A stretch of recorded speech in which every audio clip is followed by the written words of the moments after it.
একদম ওই কর্নার পর্যন্ত দেখো, দেয়াল বেয়ে বেয়ে সব জল পড়ছে। হ্যাঁ ওই তো বস্তা আছে ঢোকানো একদম ওখান দিয়ে। দেখো আমার নন্দে জামাই আজকে কোথায় উঠেছে, আলগুলো সব ঠিক করে দিচ্ছে, জল পড়ে না ঘরের ভিতর। সবাইকে জানাই শুভ সকাল। তো সকাল সকাল তোমাদের সামনে ছোট্ট একটা ভিডিও নিয়ে চলে আসলাম। তো সকালবেলায় বাসি কাজকর্ম রেগুলারের মতন যেরকম করি সব সেরে নিজে ফ্রেশ হয়ে চলে আসলাম রান্নাঘরে। এই যে রান্নাঘরে এসে চা বসিয়েছি, সকালবেলা একটু চা খাবো। আর আজকে কাজ ছুটি করলাম, আজকে কাজে যাব না, কারণ আজকে আমার নন্দে জামাই আসবে বলতে এই চাল চাল দিয়ে জল পড়ে সেটা ঠিক করতে আসবে। টুকটাক একটু ঘরে কাজ আছে তোমাদের বলবো আর কি। তো সেই ঠিক করার জন্য আসছে বলে আমি আর কাজে যেতে পারলাম না। কাকিমাকে সকালে ফোন করে দিলাম যে কাকিমা আমি আর যেতে পারছি না আজকে। তো ভালো হয়েছে যদি আসে আজকে কাজ করতে, রান্নাঘরে যা জল পড়ে না খুব কষ্ট হয়। তো যদি আসে ঠিক করে দেয় তাহলে তো সত্যিই মঙ্গল। তো যাই হোক আমি একটু চা করি, চাটা আপাতত খেয়ে নিই, এখন এসে পৌঁছায়নি দাদা, কখন আসে দেখা যাক। আর ছেলেও আজকে ঘুম থেকে অনেক সকালে উঠে গেছে, তো উঠে এখন এই যে নিজে ফ্রেশ হয়ে তারপর পড়তে বসেছে আর কি। ওকে একটু চা দেবো, আমি একটু নিজে চা খাবো। এই যে আমার নন্দে জামাই চলে এসেছে কাজে, তো কাজে এসেই কিন্তু ব্যস্ত হয়ে গেছে কাজ নিয়ে। হ্যাঁ ফাইবারের যে দরজাগুলো আছে ওইগুলো বসাবো। এখানে টয়লেটে যাওয়ার জন্য দরজা বানাতে বলেছিলাম, তো তার জন্য আর কি দরজা করবে এখান দিয়ে, কারণ ঘুরে ঘুরে যেতে হয় ছেলেকে নিয়ে বর্ষার সময়, তো ওই জন্য এখান থেকে দরজা কাটবো তাই ভাবছি। তো সব কিছু ঘরে সরাচ্ছে এখন। এ বাবা এই পাখা বন্ধ করে দে, পাখা লেগে যাবে মাথায়। ব্যাস কাজের ফাঁকে সবাইকে চা করে দিলাম, সবাই এখন চা খাচ্ছে, আমিও খাচ্ছি চা। আজকে অনেকদিন পর সবাই মিলে একসঙ্গে চা খাচ্ছি।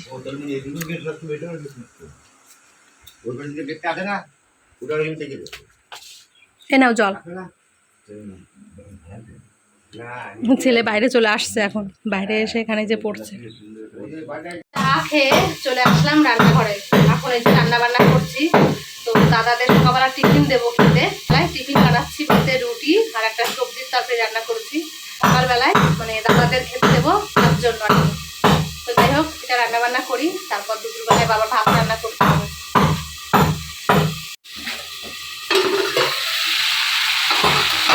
এই যে এখানে একটা পাঁচ মিশালি তরকারি রান্না করছি রুটি দিয়ে খাওয়ার জন্য।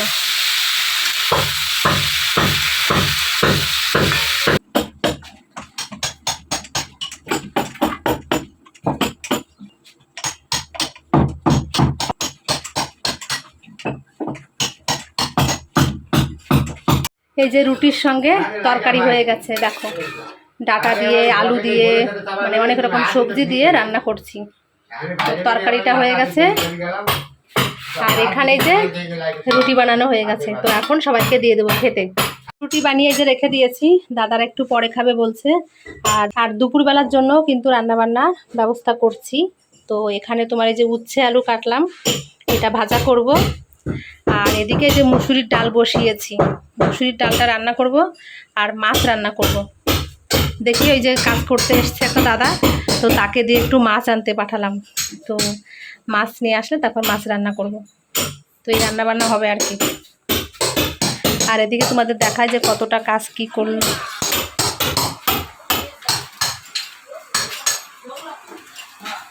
এই দেখো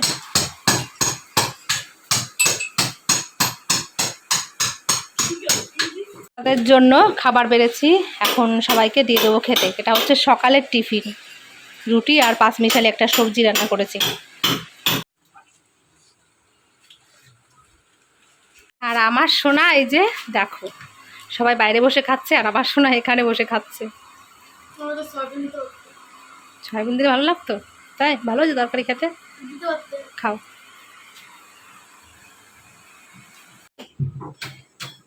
এই যে এখানে রান্না হয়ে গেছে, তোমার ডাল করলাম, এখানে উচ্ছে আলু ভাজা করেছি, আর তোমার এখানে ভাত করলাম, আর এখানে মাছের ঝোল হচ্ছে।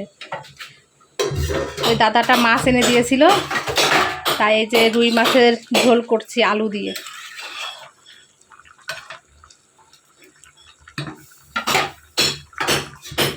আর আর এদিকে এই দেখো এই যে একটা মই সেটিং করেছে, এই দেখো আমাদের এই চালটা ঠিক করে দিচ্ছে। ওই যে ওখান থেকে জল পড়তো, তাই এখন সিমেন্ট বালি দিয়ে ঠিক করে দিচ্ছে, তাহলে রান্নাঘরে আমার আর জল পড়বে না। আমার কি অসুবিধা হতো, মানে গ্যাসে জল পড়তো, তারপর নিচ পুরো ভিজে যেত। তোমাদের তো বলেছি আগেও অনেকবার, তো তার জন্য এখানে যে ঠিক করে দেয়া হচ্ছে। এখন কী যে শান্তি লাগছে তোমাদের কি বলবো। প্রচুর কষ্ট করতাম, জল পড়ে পড়ে জলের মধ্যে দাঁড়িয়ে দাঁড়িয়ে রান্না বান্না করতাম। যাই হোক, আর এদিকের অবস্থা তোমাদের একটু দেখাই। এই দেখো, এই যে আমাদের এই দেয়ালটা ভাঙা হয়ে গেছে, আর ওই যে হচ্ছে মানে টয়লেট। তোমাদের বলতাম না যে কতটা দূর ঘুরে আমার টয়লেটে আসতে হয়। এই যে ঘরের সোজাই একদম, মানে জানলা ছিল যেখানে, এই জানলার সোজাটাই টয়লেট। তো এখন এই যে ভেঙে এখানে দরজা করব আর কি। অত দূর জলের মধ্যে ঘুরে ঘুরে যেতে না খুব অসুবিধা হয় ছেলেকে নিয়ে, তো তার জন্য এখান থেকে দরজা করা হচ্ছে। তাই দাদারা এসেছে, কাজ করে দিচ্ছে আমাদের বাড়িতে।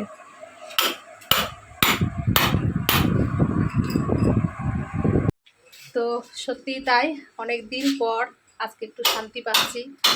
যে মানে সারা ঘরে এই যে ঠাকুর ঘরে এখানেও মানে ওই চাল দিয়ে জল পড়ে, এটাও ঠিক করব। রান্নাঘরটার ওখানেও ঠিক করছি। আর টয়লেটটা নিয়ে আমার ভীষণ অসুবিধা হতো, ছেলেকে নিয়ে জলের মধ্যে কিভাবে যেতাম টয়লেটে তোমাদের কি বলবো। আর একদম সরু রাস্তা, ওখান থেকে যাওয়ার কোনো পরিস্থিতি থাকে না, এরকম অবস্থা। একবার পা স্লিপ কেটে যদি ওখানে পড়ি না, পুরো গর্তের মধ্যে ঢুকে যাব, সাইডে পুরো গর্ত। খুব কষ্ট করে এই এত বছর এইভাবে চলছি। তো এখন বিশেষ করে আরও ভয় করে রাত্রেবেলা, তো মানে সাপের ভয়টা বেশি করে আমার। তো তার জন্যই এখান থেকে মানে ঘর থেকে দরজা কাটা হচ্ছে। আর ছেলের অসুবিধা হয়, আমারও একটু অসুবিধা হয়। যেমন আমার পায়ে ব্যথা এখন প্রচুর যন্ত্রণা করছে, আমি হেঁটে অতটা দূর মানে যেতে পারছি না, হাঁটুতে এত পরিমাণে ব্যথা। তবে মিলেমিশে মানে এই সমস্ত ঠিক করা হচ্ছে। তো এখন রান্নাবান্না করছি, প্রায় হয়ে গেছে, মাছের ঝোলটা হলে হয়ে যায়, তারপর সবাইকে ভাত দেবো খেতে। আর আমি আজকে স্নানও করতে পারলাম না, স্নান করতে করতে আজকে বিকাল। ঘরবাড়ির অবস্থা খুবই খারাপ, দেখো ঘরের পরিস্থিতি আজকে আমার, ঘরবাড়ি সব এলোথেলো। তোমাদের দাদাভাই এই বাক্সটা কিন্তু কিনে নিয়ে আসছিল, মানে বেশি দিনও হয়নি কেনা হয়েছে বাক্সটা। ও চলে যাওয়ার মনে হয় 3-4 মাস আগেই বাক্সটা কিনেছিল।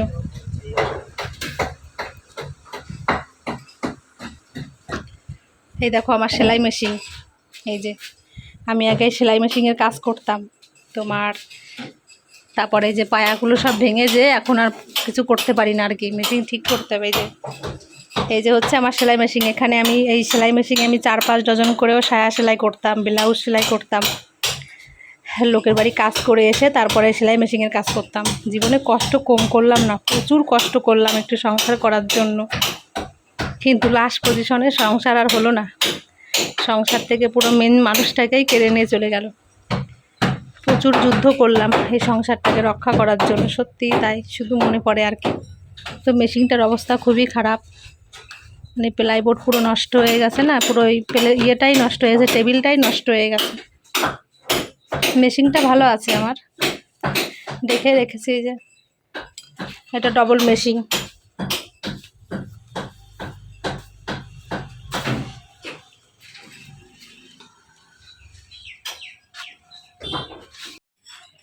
দেখো এই যে আমার নন্দে জামাই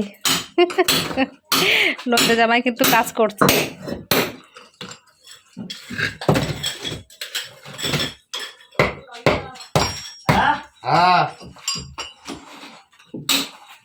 সাইড দিয়ে একদম ওই কর্নার পর্যন্ত দেখো দেয়াল বেয়ে বেয়ে সব জল পড়ছে।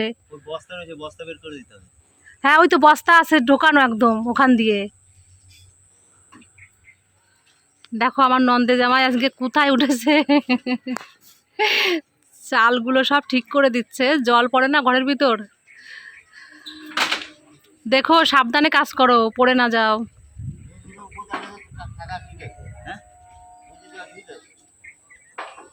পুরো দেয়াল বেয়ে বেয়ে সব টিপ টিপ টিপ টিপ করে ড্রাম ট্রাম সব ভিজে যায় জল পড়ে ওখান দিয়ে। তাহলে একটু গাঢ় ঘোলা দিয়ে দিয়ে মাল শেষে দাও। এই যে আইসক্রিম এসেছে আমাদের বাড়ির সামনে, তো এখন সবাইকে আইসক্রিম খাওয়ানো হচ্ছে। তো সবাই এখন এই গরমের মধ্যে একটু আইসক্রিম খাক, কষ্ট করছে সবাই। যাই হোক, তো মাকে দিলাম, ছেলে ঘুমোচ্ছে, আর দাদাদের জন্য ওই যে রেখেছি আইসক্রিম। না অর্ণব তো ঘুমোচ্ছে, খাবে কি করে? ঠিক আছে, তোমার টাকা দিচ্ছি, দাঁড়াও। সবার জন্য আইসক্রিম কিনলাম, ছেলেটা বাগে পেলো না, ছেলে ঘুমোচ্ছে। ওকে কতবার ডাকলাম, তা ও উঠছে না, ঘুমোচ্ছে আর কি। যা খাবার দরকার নেই, আমরাই খাই, আর কি করা যাবে।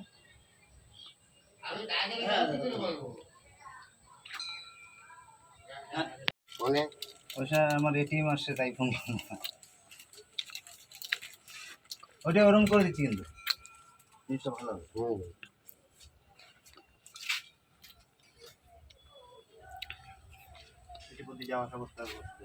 দুপুরবেলায় এই যে সবাইকে এখন খেতে দিচ্ছি। এখানে দেখো কোথায় বসে খাচ্ছে। ঘরে তো প্রচুর নোংরা, মানে ওখানে খাওয়ার পরিস্থিতি নেই, তো বাইরে বসেই এখন সবাই খাওয়া দাওয়া করছে। কি করা যাবে, অল্প জায়গার মধ্যে যা হয় আর কি, তাই তো বিজয়দা? ও বিজয়দা, কথা বলো না কেন, খেয়েই যাচ্ছ? হ্যাঁ সেই খাও। সবাইকে খেতে দিলাম, তো খাওয়া দাওয়া সবার হয়ে গেছে। এখন আমি এই যে ভাত নিয়েছি, আমি ভাত খাবো। তো আজকে খেতে খেতে কিন্তু অনেকটা দেরি হয়ে গেল, 3:30 বেজে গেছে।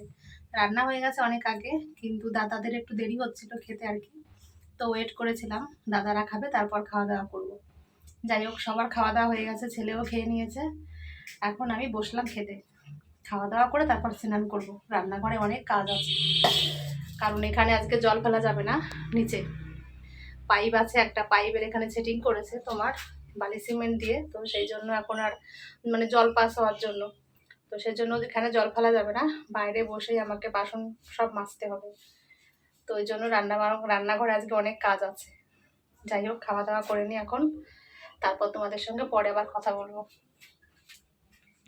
খাওয়া দাওয়া করে একদম মানে রান্নাঘর পুরো পরিষ্কার করে ফেলেছি।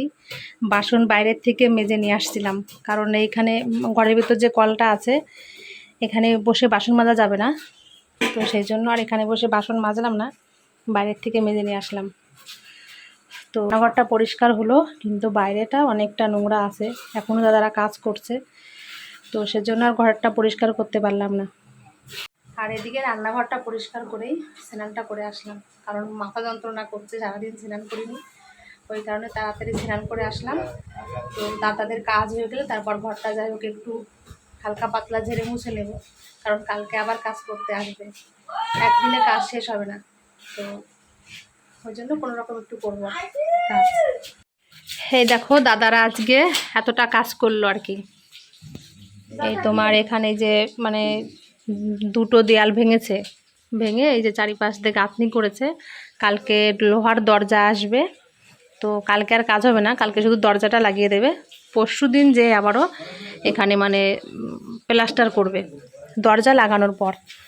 তো আজকে কিন্তু এইভাবেই থাকবে, ভয় পাচ্ছি আজকে রাতটা কি করে কাটাবো, কারণ এরকম ফাঁকা জায়গায় এরকমভাবেই ফাঁকা থাকবে আর কি। ছেলেকে নিয়ে খুব টেনশানেই আজকে রাতটা কাটাতে হবে, কিচ্ছু করার নেই। যাই হোক, সব পরিষ্কার হয়ে গেছে, আর এখানে এই যে পরিষ্কারও করে দিয়েছে ঘরবাড়ি। যাই হোক, সব কিছু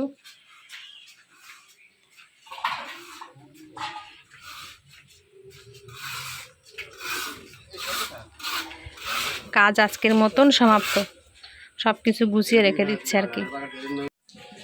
দাদাদের কাজ হয়ে গেছে আজকের মতন, তো আমি এখন একটু মানে চা করছি সবার জন্য। ওই যে আমারও ঘুম ঘুম পাচ্ছে, তো এখন একটু চা খাবো, দাদাদেরকেও চা দেব, চা খেয়ে তারপর বাড়ি চলে যাবে। এই যে সবার জন্য চা বিস্কুট রেডি করেছি, সবাইকে এখন চা বিস্কুট দিয়ে দেবো।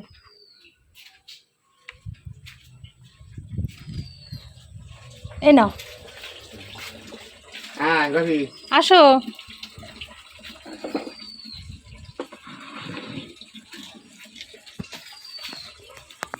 সবার এই যে চা খাওয়া হলো, এখন দাদারা বাড়িতে চলে যাচ্ছে। সারাদিন অনেক কষ্ট করলো, এখন যার যার বাড়ি শেষে চলে যাচ্ছে আর কি। অভিজয়দা, এর পরের দিনকে দিদিরই নিয়ে আসবা। হ্যাঁ